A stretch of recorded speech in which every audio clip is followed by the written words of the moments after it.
our ancestors and the struggles they endured, to recognize our own achievements, strengthen our bonds, and rededicate ourselves to our purpose.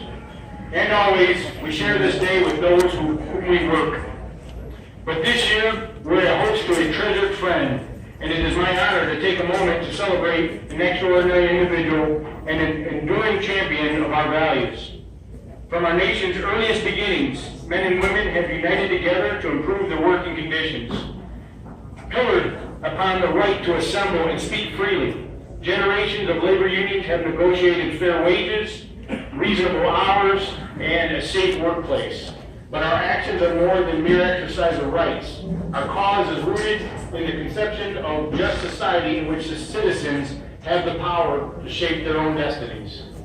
This is America's bedrock ideal. This is the American dream.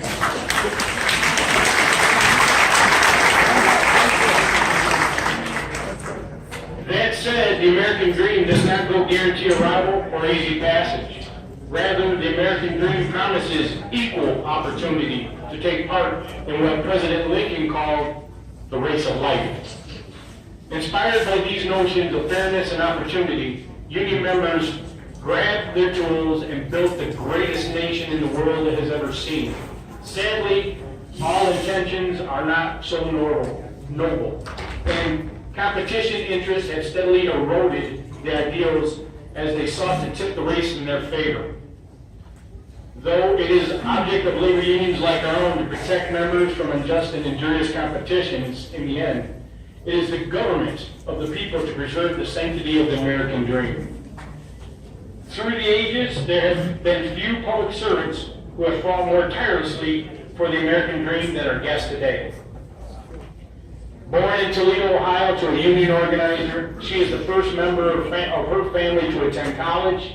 After serving on the Toledo-Lucas County Plan Commission, the National Center for Urban Ethnic Affairs, and the Domestic Policy Advisor to President Carter, she was elected to Congress in 1982, assumed office in 1983, and hasn't looked back since.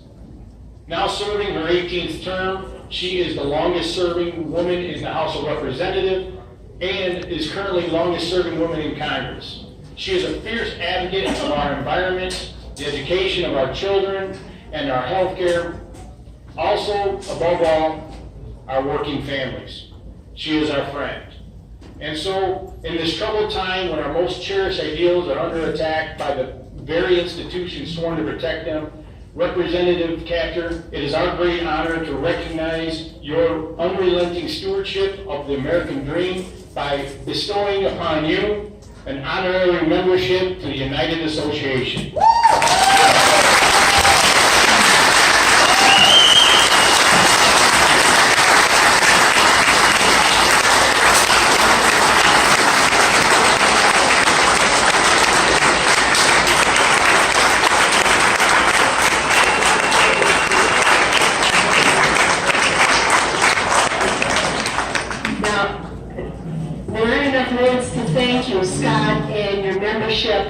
In taking a few moments from your well-earned lunch today and all the work you do for granting me this honorary membership.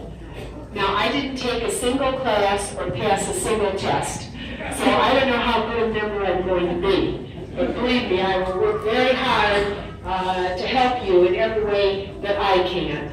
And that means making sure that the working men and women of this country who have struggled for generations to give the dignity of their work value in the form of a contract with contractual rights will continue to exist for centuries to come in this great land we call home.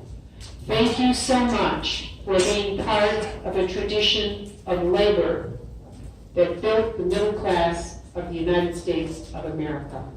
I hope you know what an enormous achievement that has been, and one that lives were lost for and lives are given today to maintain and advance.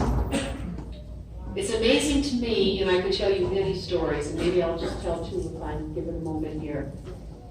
A few years back, when the nation went into a deep tailspin, when Wall Street abused its powers and were so powerful they were not held accountable, and the automotive industry of our region almost collapsed, right? It did collapse.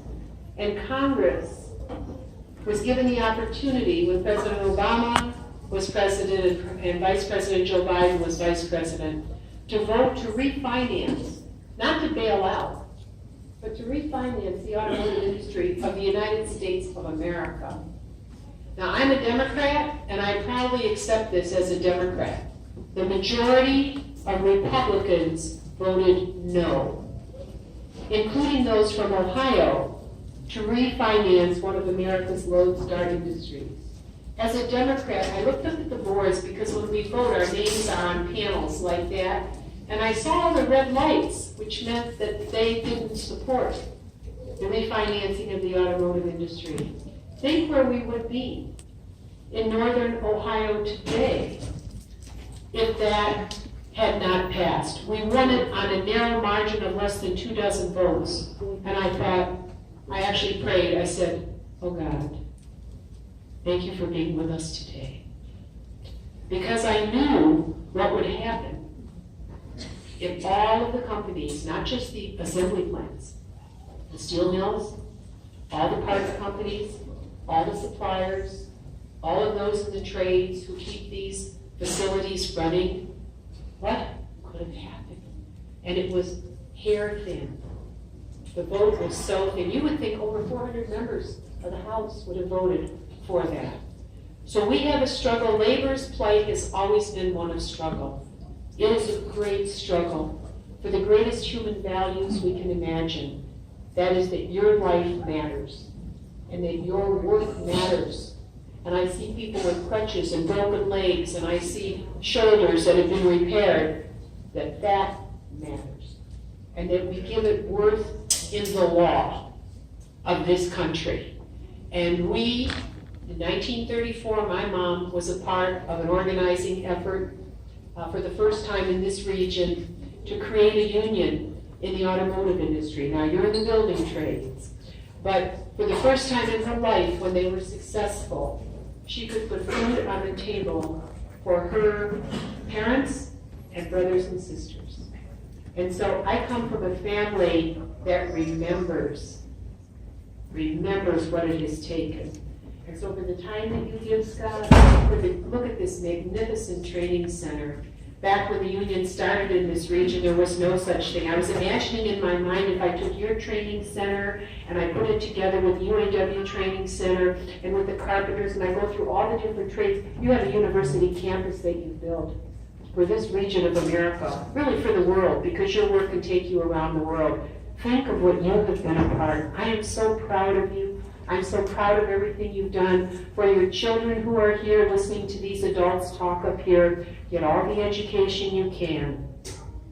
And as Senator McCain, who we buried this week, would have said, don't let anybody tell you you can't do something. If you have the will to do it, you can do it. And I know that no one was prouder of me than my parents when I graduated and my brother graduated, because they never could. They had to support their families.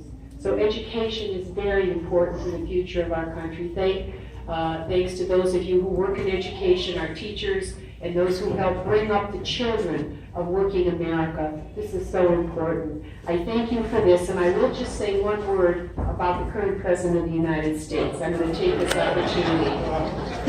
I worry about the next generation having that as a model for what it means to be President of the United States.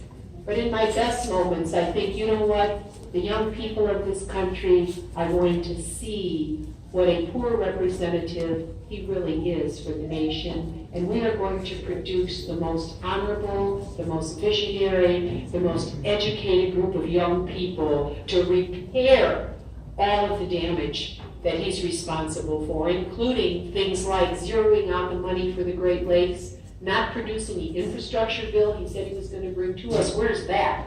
telling the steel workers in places like I represent, Lorraine, Ohio, that are Republic Steel and U.S. Steel, that their jobs would be there. Where are they? Okay, if his negotiation is so tremendous, the workers at Carrier in Indiana, those jobs are gone. There's a few dozen jobs left in the plant. So the young people will see that the promises are hollow. They're going to see that you don't treat people the way he's treating people. You don't do that. You don't do that. And I will end with this.